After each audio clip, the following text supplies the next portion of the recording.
Rest day? Ito ba ang rest day? Ha? Rest day ba to?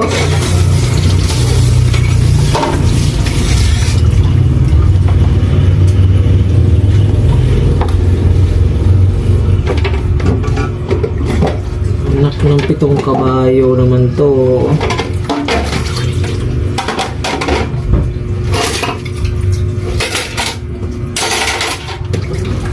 Rest day nga para magpahinga. Pahinga ka naman sa lababo.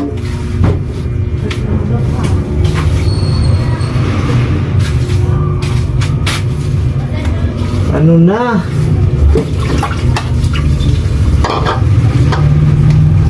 Ang sabi mo?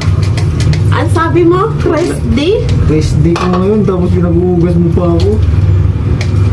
Gusto ko mag-rest day. Doon ka sa labas mag-rest day. Huwag ka dito sa loob ng bahay. Grabe naman, pahinga ba ito? Pahinga. Pagkatapos mo dyan, saka ka magpahinga. Nagtrabaho ko 1 linggo tapos rest day ko, trabaho pa din. Sige, hindi ka naman magdada. Ito na nga, naguhugas na nga eh. Naguhugas na nga. Nareklamo doon ka. Pag ako nagreklamo, baka hindi mo kayanin. Hindi ka nang magreklamo. Naguhugas na nga ako eh. Nagreklamo ka pa. Kaya nga, subukan mo nga dyan magreklamo. Kaya ako magreklamo. Hindi mo talaga kakayanin.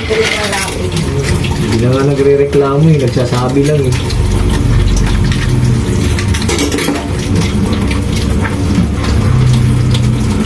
Buhay to.